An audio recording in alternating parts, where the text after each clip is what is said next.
Welcome to the Energize, Explore, Enjoy podcast, where we bring you inspiring conversations about food, fitness, and adventure, fueled by the power of the energy pods. Let's do this!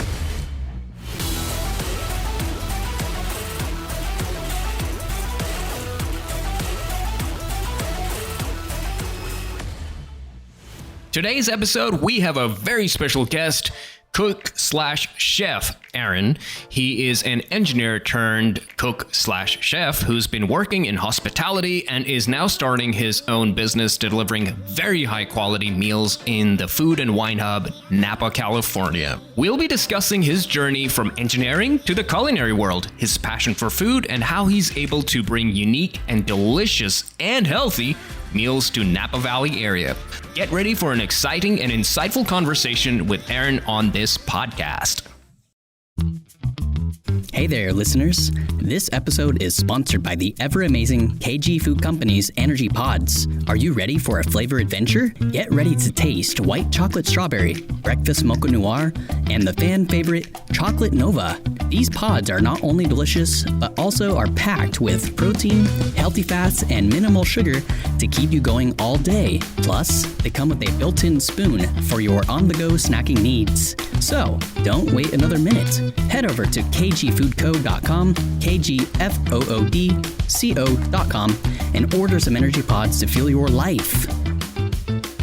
I went to college in San Diego for electrical engineering. I came back and started working in wineries. First pouring wine and then in management, into management of programs. And we had a lot of success taking wineries from a very impersonal experience to something a little bit more elevated, luxurious, somewhere where we could really interface with our clients on a very personal level. And the last winery that I departed from on terms that I wasn't happy with, I was kind of taking some time figuring things out, and I've always loved to cook. I've been cooking since I was young.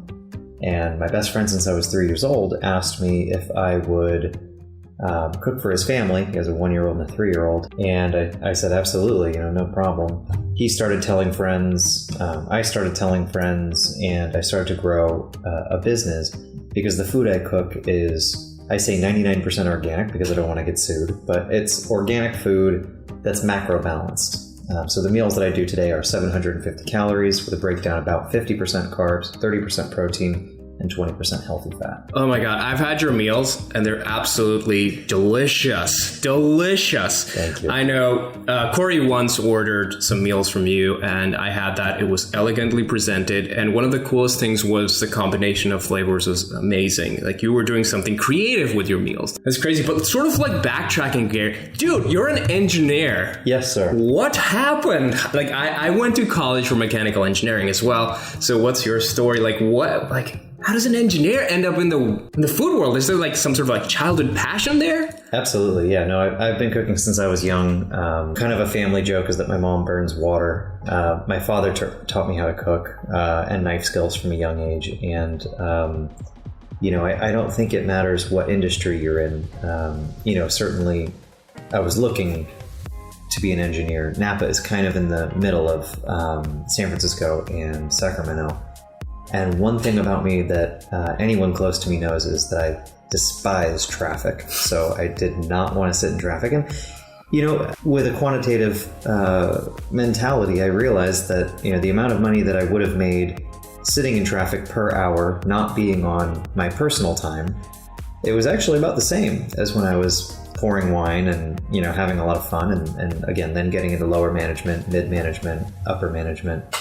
And, hospitality has always been a passion of mine. Part of the way I got through college was working multiple hospitality jobs, whether that was restaurants or catering. In high school, when I was 14, I started working at a pizzeria. From there, I started working a little bit more Italian fine dining when I was a senior in high school. So I had a lot of background in I guess, hospitality or interfacing with people, let's say, people skills. That translates to almost any industry that you're in. You can't just be a mechanical engineer. You have to also work with a team, and if you're a jerk, the team doesn't want to work with you. It doesn't matter how smart you are. It doesn't matter how much you know. It doesn't matter what great ideas you bring to the table if people are automatically uninterested in your idea because you were a jerk to them earlier in the morning. And so a lot of what I do now, I do consider engineering. I do my research about recipes, about different places in the world. I don't want to just cook the same food that someone can go buy here in Napa, or I suppose one of my competitors is DoorDash, although I don't look at it that way. Some food that people could order. I did it's called an African peanut stew. And I did that with tri-tip over, I think I served it with rice. And, I had to encourage people to try something new. But they did. And I've received a lot of amazing feedback about, what people thought that this dish was going to be versus, the reality of it, and actually how familiar a lot of these flavors already are to us. I put sweet potato, garbanzo beans. It was a tomato base. So after stewing down vegetables and adding my spices, almost like a curry, I then, add tomatoes to it, almost like you were making a bolognese. And, the peanut flavor comes from, mashed peanuts, but also peanut butter. And so these are flavors that people are familiar with. It's just presented in a different way. And the flavor palette is different, don't get me wrong. That there were people who were very surprised to be having new flavors, but I think they enjoyed it, one, and also having the exposure to something new right here in kind of a cultural bubble of Napa Valley, where everything, seems to be very fatty, very steak forward, so that it can pair with these, big wines, which, in my opinion is a myth anyway. I love food and wine pairing and bringing daring pairings into the picture, not just perfect pairings. And I still feel like I'm doing a lot of engineering with the research, the execution, and then the follow-up. I mean, how is that different than the project managing that we would find ourselves in the field? No, this is very fascinating because one of my friends, he moved from research in biochemistry into working on airplanes, and he loved it. One of the best things he liked about that business was he would go away over the weekend and work his butt off straight for 3 days, 16 hours. And then for the next 5 days, he would just spend time with his family or doing some side projects. So it's really interesting, this dynamic that we're noticing of this modern entrepreneur who's wearing multiple hats. Do you consider yourself sort of in the same boat, that you would like to dabble in multiple things in multiple ways, or do you want to just focus on one thing and use all your rational and power in there? No, I very much like to diversify, and not for the sake of diversification, but for the sake of specialization. When we can test and start to understand the results that we're getting from a couple different avenues, we can then apply that knowledge to say, how am I bringing the most value? Another piece of my business that I'm launching and that I have launched is private client. So I'll arrive to someone's home, I'll prepare a meal for their family, I clean up after myself. I only purchase the highest quality ingredients, and a lot of times that takes me to the farmer's market, which, for a couple extra dollars, I can get a bouquet of really beautiful local flowers. I'll leave that as an added touch. So again, back to hospitality, but my point is that we're testing different avenues of the same culinary business, for example, so that I can bring the most value with what limited time I have in my day to also spend it with the people that I love, but also make sure that my clients are as happy as they can be. What's really interesting I'm noticing over here is you have a rational and analytic mind, but at the same time, you're also very experience oriented because of the hospitality exposure. So is there like some sort of a interesting theme that we could excavate over here that you've noticed within like the culinary world that you bring to this bubble that isn't being brought by other people? Absolutely. And whether this was in engineering or in a culinary business or in a hospitality-based focus business, it's all hospitality. And I used to train my staff in the wineries. Nobody is going to buy this bottle of wine because of what it can do for them. It's alcohol at 15%. And as a matter of fact, it's $300 a bottle. At the liquor store, they can get a $20 bottle of actually decent vodka or tequila at 40% alcohol, it can do more for them. It's going to get them more drunk. Nobody buys wine for what it can do for them. They buy wine for the way that it makes them feel. And so in my culinary business, I'm able to make people physically feel better by giving them healthy ingredients in the right ratios and in the right portion size. But through my knowledge of, and my background of really taking care of people and making sure they know they're not going to pay for something if they don't enjoy it. They're not going to have a buyer's remorse because whatever the dollar amount today is, that's not going to make my future. Making sure that even if we end our professional relationship, that they feel good about the experience they had. And it wasn't for them, but maybe they know somebody that it might be for. It goes back to the same thing where it doesn't matter how good of an engineer you are. If you're a jerk and no one wants to work with you, you're not going to be working on any great projects. You won't have a bridge. You won't have a building. You won't have something that you had accomplished in your life and been a part of a team because you're a terrible team player.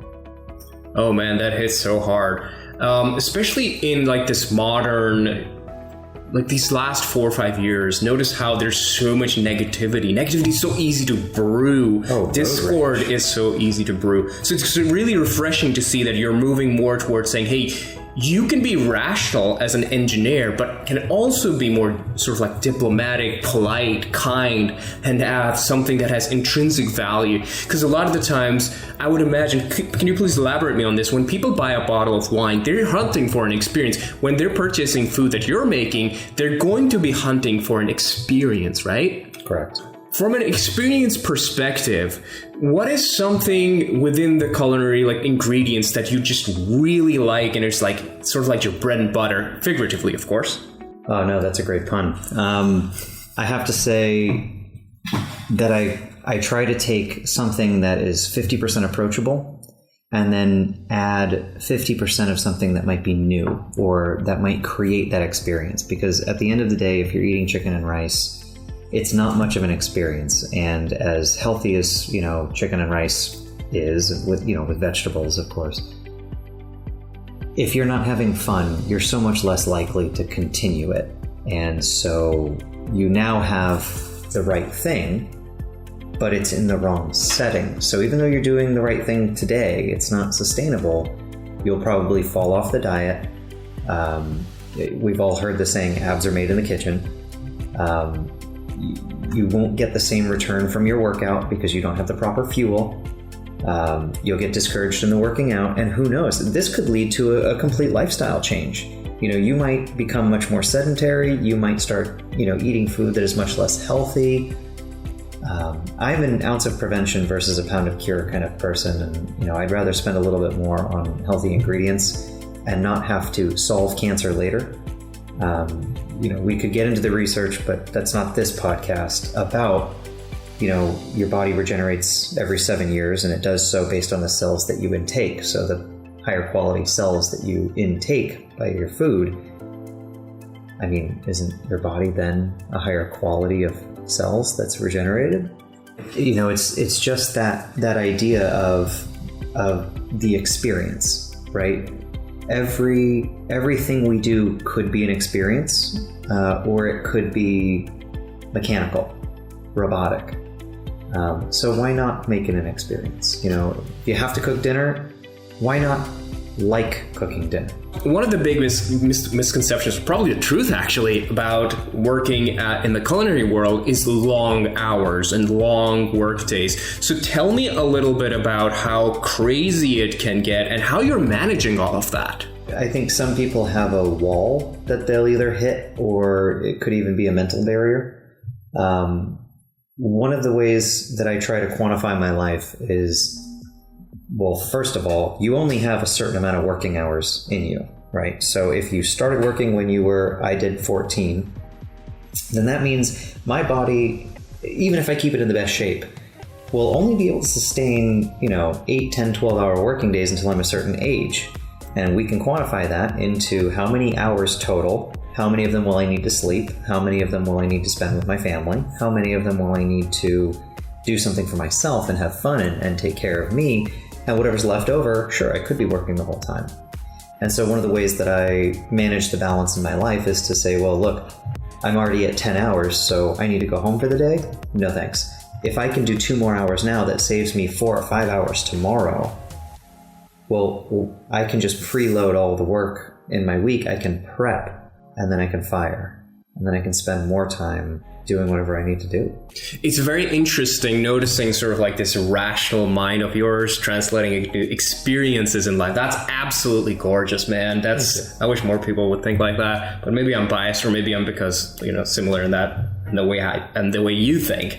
So during your entire excursion in the culinary world, especially the chef world, what is some experience or a story that really stands out or pops out? Do you have anything on top of your head? The only thing on top of my head is we were talking about preparation, and this week I had more meals than I had ever done. I had moved into my new commissary kitchen, and whenever you're new somewhere, it's very awkward at first. I'd like to say I don't, you don't know where this is or you don't know where that is, but I put it there, so I do know where it is. It's just that it's in a new place. It's unfamiliar. It's not the same as the previous kitchen I was cooking in. And so I got my rear end handed to me on Tuesday. It was very humbling. And it just goes back to that you can never be too prepared. I knew the day before there were some things that I could have done. I did not anticipate how much of a time suck being new in a new kitchen would be. And, I put it off until the next day thinking, well, I need to have something to do tomorrow. And I've caught myself into that very circular logic of, trying to balance out the 2 days again versus, front loading everything, preload everything, get to where you need to be, and then take the time off the next day. I mean, why would I have been thinking that a little extra time the next day was such a bad thing? Why did I put off what I could have done on Monday to Tuesday? I shouldn't have. I did. And, again, just teaches you that lesson.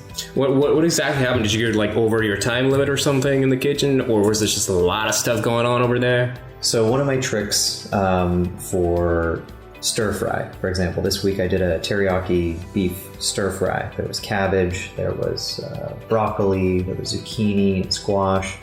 It was beautiful. And, everything was chopped and prepped and ready.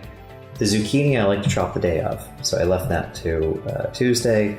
And I have a secret that I use to make sure that the beef has as much flavor as possible, because we all love beef.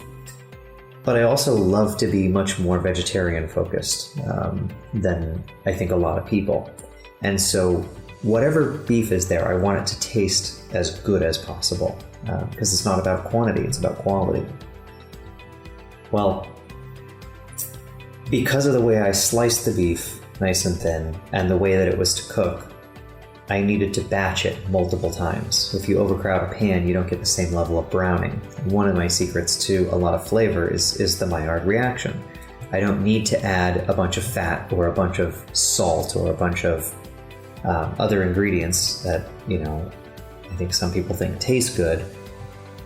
But why spend all this money on organic USDA, prime beef if I'm not going to taste beef, right?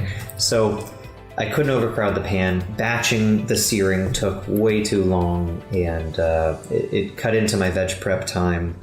I will not skimp on veg prep because vegetables are, I think, the thing that, we come to the dinner table. We all have that memory of, you're not allowed to leave the table until you finish your vegetables. Well, I want kids to eat my vegetables before they eat the meat. And that may be a bit of a far-fetched goal, but be that as it may, it is my goal. So I think this is the part where I'm going to ask you, as a pro chef, what are some things that you could tell to a normie in the kitchen that they might be they just might not be thinking about that stuff? What are some things? Knife skills. And it doesn't only apply to using a knife, but the analogy that I use is if you have proper knife skills, and you can find this on YouTube, I think sometimes I underestimate myself where I probably should do a video on knife skills, and I just think to myself, oh, but there's already so many. My point is, learn some basic knife skills. All of your vegetables, all of your meat, all of everything that you're preparing before you hit the heat, it'll be the same size. So it'll cook in the same way, and it'll cook in the same time. So now you don't have some vegetables that are overcooked and some that are undercooked. When you bite into a piece of broccoli, you do want a little bit of a crunch. It shouldn't just be mushy. But if everything is cooking differently, one piece of broccoli might be perfect and the other piece, might be a little raw. And then that you're not allowed to leave the table until you finish your vegetables memory comes back. And it's because the ingredient wasn't manipulated. It didn't get any roasting. It didn't get the flavor of being cooked. Raw broccoli and cooked broccoli, they taste different. And, I was born in the 80s and I'm a child of the 90s. I very distinctly remember boiled vegetables, and it's no wonder to me why our generation didn't like vegetables. And I'm not going to speak to other generations because that's not me. But it's no wonder to me why steamed broccoli, steamed carrots, steamed asparagus are not palatable. It's absolutely not a mystery to me. Oh, that's crazy. But your point on knife skills is very interesting, and it made me think about it in my mind is that, how everything can be so modified based on what the outcome you want simply by just changing the size of what you're creating. It's kind of awesome. So, like, for example, when you go to a restaurant or anything, or just order something from somewhere else, what are some of the things that you notice are just stands out as like a feature that you don't want in your food? First of all, the use of fat. I think, and I should quantify that, or I should say qualify that with bad fat, unhealthy fats. Because when we go out to a restaurant, first of all, if you're making 18% in profit, you're a very good restaurateur. If you're making 25% profit in the restaurant business, you are like a freaking genius. And these are terrible margins. And the reason I bring this up is because a lot of the quality of the ingredients isn't really that high. If I had a plate soaking in organic extra virgin olive oil, actually, my attitude would probably be very different. I would definitely want more vegetables that I could have with this beautiful olive oil. When food is too fatty, when they've relied on a fryer to cook literally everything, the fry oil penetrates the food, especially because, they need to get more food in and out of that fryer. It's not going to be at the right temperature. And if the fryer is too low in temperature, then the food doesn't technically fry. It's soaking in hot oil. And when it hits the table, oftentimes I actually get a stomach ache, and I don't think that I have a weak stomach. Your question was about what do I not appreciate when I'm served food? And I don't appreciate when the ingredient wasn't the star. I don't appreciate when you've taken something that was perfectly good with one or two supporting actors, and you've given this whole cast of people that they're diluting the message. They're not making it clearer. That's fascinating.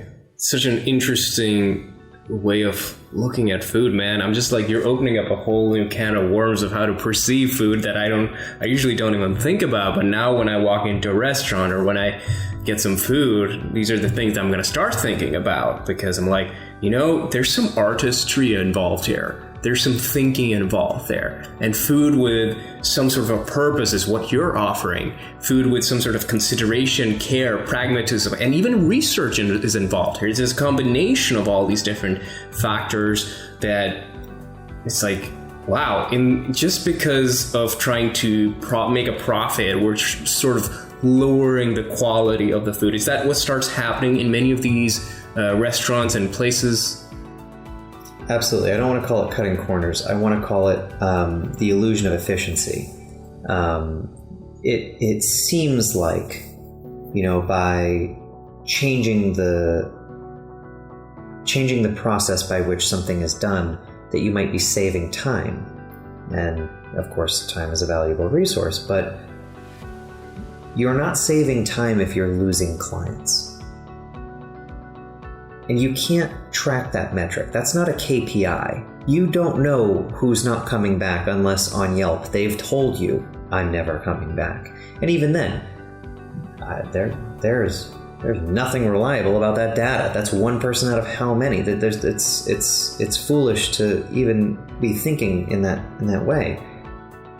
But by trying to streamline a process, especially in the food business, and I'll even give you the point that we have Yelp and TripAdvisor and Google reviews and all of this.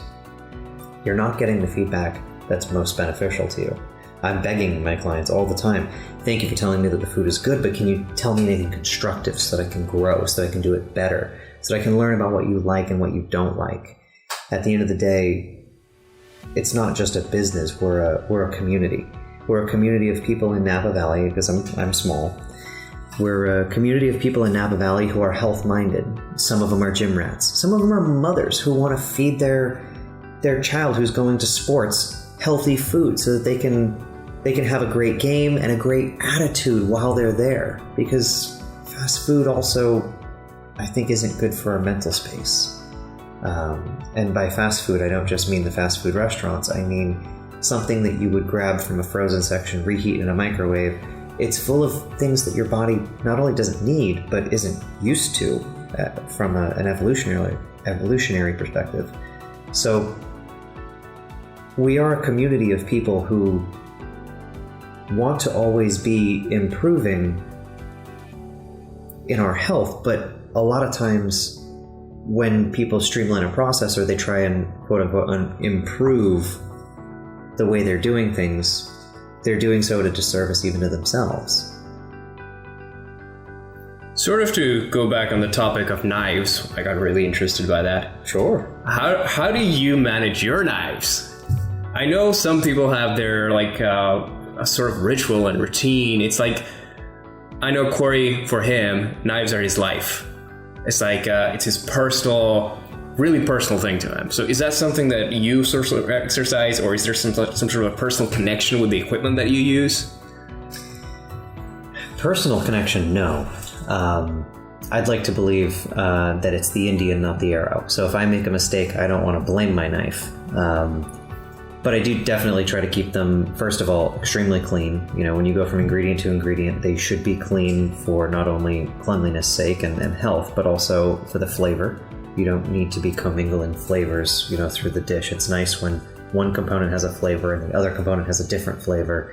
And then when you eat them together, now you have a third flavor. So you can actually mix and match and create more of an experience back to that piece from your meal. And I'm not just talking about my meals, but any meals. So after cleanliness, definitely you need to keep them sharp. I think it was Abe Lincoln who said, if I'm given 6 hours to chop down a tree, I'll spend the first 4 sharpening the axe. I love that quote. There's many different versions of that quote. One of them involves a lumberjack and a mullah. But the point is that the tools that we use have to be performing at their highest level, and not only for the sake of chopping all the ingredients to the right size, but actually the most dangerous knife is a dull knife. You can really hurt yourself with a dull knife. I can hurt myself, as skilled as I am. And by the way, side note, I appreciate you calling me a chef, but I like to refer to myself more as a cook. I don't have the formal culinary school training that I think warrants the title of chef, at least in the sense that a lot of the very accomplished chefs would appreciate that term. But go ahead and call me whatever you want. I just want to make sure to get that out there. But again, you have to take care of your knives, not only for the health of the people eating your food, but also for your safety as the user of a knife. Hey listeners, before we jump back into our fascinating conversation, let's take a moment to appreciate the delicious goodness of KG Food Company's Energy Pods. These delightful pods come in a variety of amazing flavors, like white chocolate strawberry, breakfast mocha noir, and the ever popular Chocolates Nova. And they're not just tasty, they're also packed with protein, healthy fats, and minimal sugar to keep you fueled throughout the day. Perfect for when you're on the go, these energy pods even come with a built-in spoon for your convenience. So, go ahead and treat yourself to these mouth-watering pods that'll make your taste buds dance. Visit kgfoodco.com, kgfoodco.com to grab your favorite flavors. And now, let's get back to our inspiring guest. You bring a very important point over there about the chef thing over here. And for me, I'm a normie man. For me, it's more about the experience and the expertise that I'm chasing. It's not, I don't want those labels. They're nice, cool. It shows that somebody's, really passionate and spent some time studying something. But the most important thing I want as a consumer is what's in front of me. You're fulfilling a demand or a void that is missing in my life, and you're giving me that. You could call yourself Lord Savior of humanity, and I'll be totally cool with that. Point is, you're giving me an experience that I want. So, with that being said, let's say I'm a newbie and I don't have any clue about cooking whatsoever, or I just lead a very busy life and I want to dabble into cooking. How do I even get started? Boy, that's a great question. I think we have to start with, what do you like to eat? Because if you're cooking food you don't like to eat, cooking is not going to be very enjoyable at all. Can we use a generic example of some sort, or a certain restaurant that you personally think is kind of awesome, or a certain cuisine that you think is awesome? Let's start off with that one. How would I sort of translate that or simplify that and bring that version into my life? I love that. That's a great idea. I think I'm going to have to pay homage to one of my all-time favorite restaurants here in Napa Valley, and that's Bistro Don Giovanni. I think Bistro Don Giovanni has done an amazing job keeping their quality consistent day after day, month after month, year after year, decade after decade.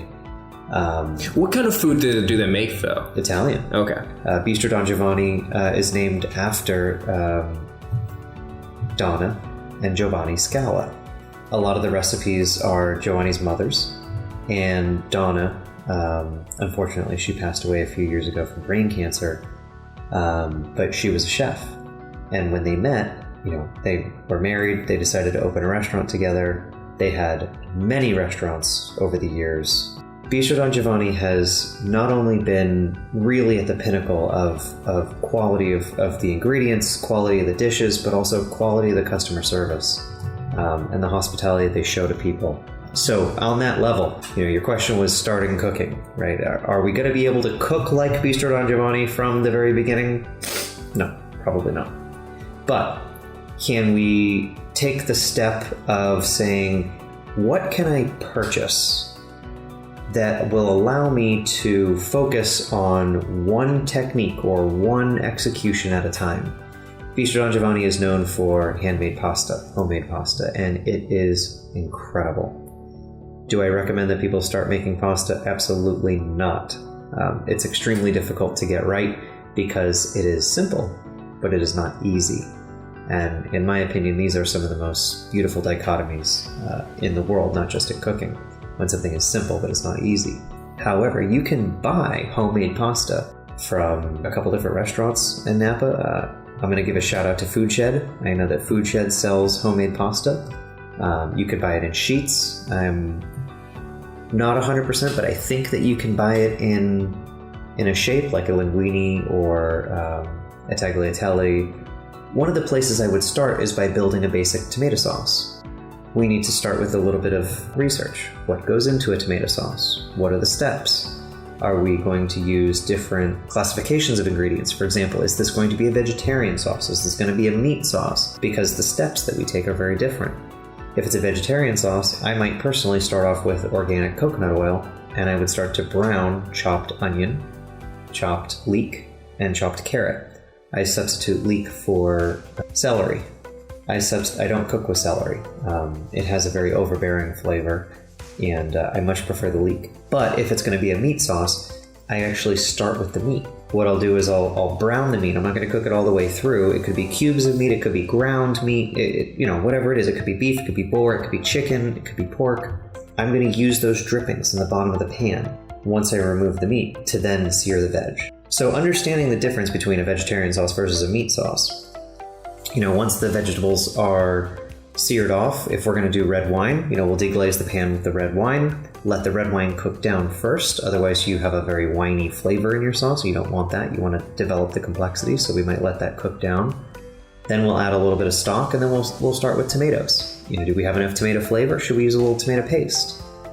So all of these different steps can really help clarify something that is so complicated from 10,000 feet, but then when you fly a little bit closer and you say, oh well, wait a minute, I can build a basic tomato sauce. I know how to chop an onion.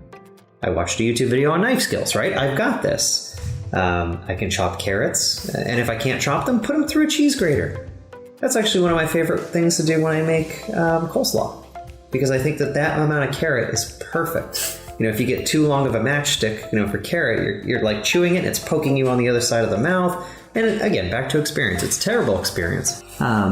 So by taking, these steps and breaking them down, one day you would build up to making your own pasta, right? You make the dough with eggs and, lots of yolk, flour, a little olive oil, salt.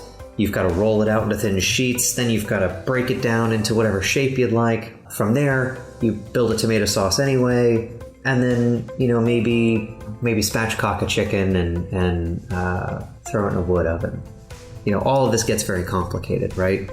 But if we say, look, for tonight, I can buy a rotisserie chicken from the grocery store. I can buy the homemade pasta from a local restaurant, or I can just use the dried stuff from the supermarket. But I'm going to focus on this tomato sauce tonight. And I'm just going to get that piece down. I'm going to get out of the awkward phase, and I'm going to get into the mechanical phase. Now, I'm not going to get into mastery yet. That's going to take a long time. But once I get into the mechanical phase of making the spaghetti sauce, then I can start to get into the awkward phase of making the pasta dough. So that was a very long-winded answer, but that's how I would break down the first steps to someone who doesn't know how to cook, finding a dish at Bistro Don Giovanni and bringing it home and making it for yourself. And maybe the first couple times it's not as good as Bistro Don Giovanni, but when you make it in your own home, you get to tweak it to the way that you like it. And even more so, the next time you go back to Bistro Don Giovanni, you can appreciate how much work and how much skill actually goes into creating that experience for you. It sounds like a generation's worth of experience and wisdom distilled into whatever you get from wherever you go. So I can see how you function as well in a similar pattern, which is absolutely stellar. So I think this is the part where we're going to start wrapping things up a little bit here. First question, I've always been curious about it. I know you've tried one of our products. So have you tried our chocolate Nova by any chance? I have many times. So the question here is that what is one thing about that you really like? I would like some feedback on it. When I was on keto, there was nothing. I mean, and what was there in that space between not murmuring the word and finishing the word nothing was terrible. The texture was wrong. The flavor profiles were wrong. A lot of times I would put MCT oil on a spoon and just eat that because it's like I need more calories and it needs to be fat. My feedback for you on the chocolate Nova was how floral, how pretty, how beautiful the flavor of the chocolate was. The texture of the energy pod is silky, it's creamy, it's easy to eat. To me, I actually feel more lucky when I get to have one because I consider it a dessert. First and foremost, if I get to eat it in the middle of the day, I almost feel like I'm cheating. But I often do because of the way that I'll explode through my workout. We've talked a lot about your excursions, your lifestyle and everything. So let's say A or B, actually.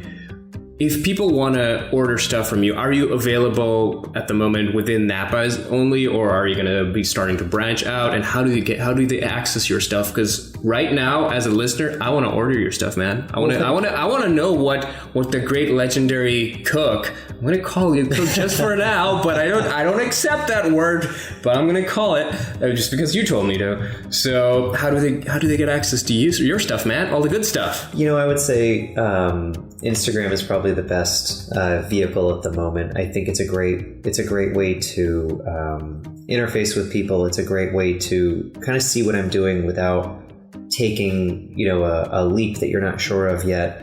Check out the things that I've posted. I've made a few reels. I've got some meals up on my a homepage.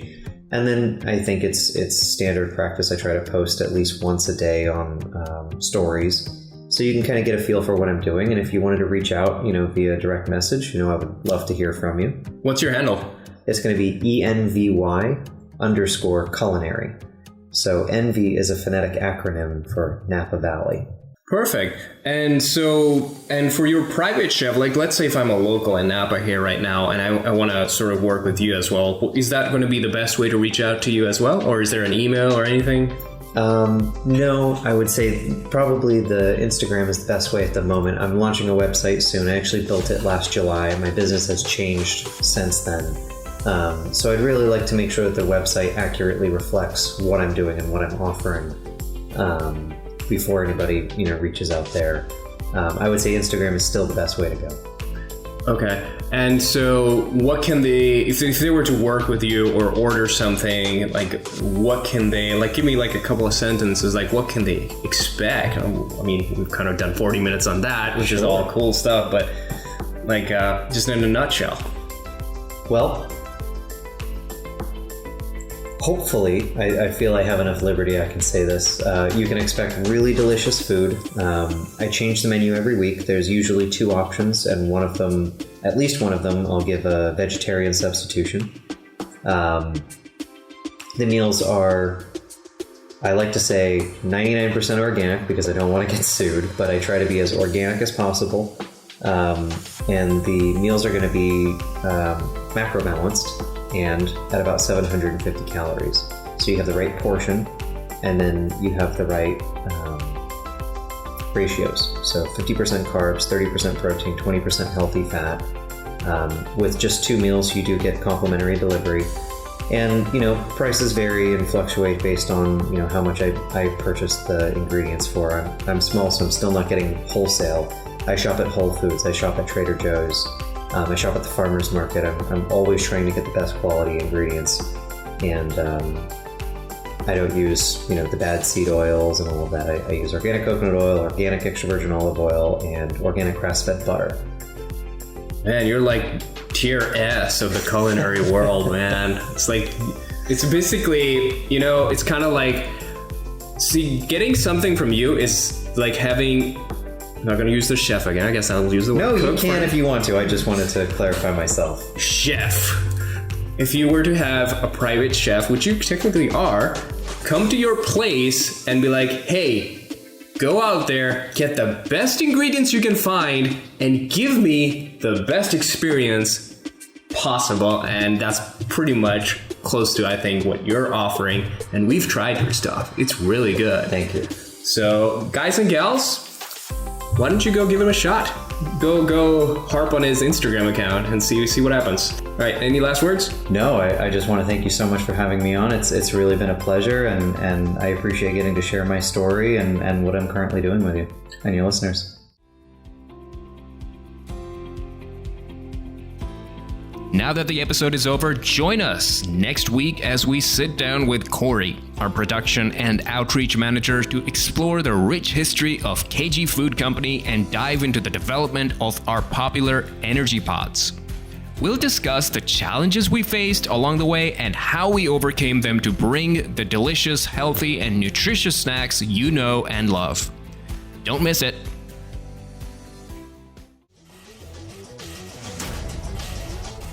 Thank you for listening to our podcast. If you enjoyed today's episode, please rate, review, and subscribe to our Energize, Explore, Enjoy podcast on your favorite podcasting platform.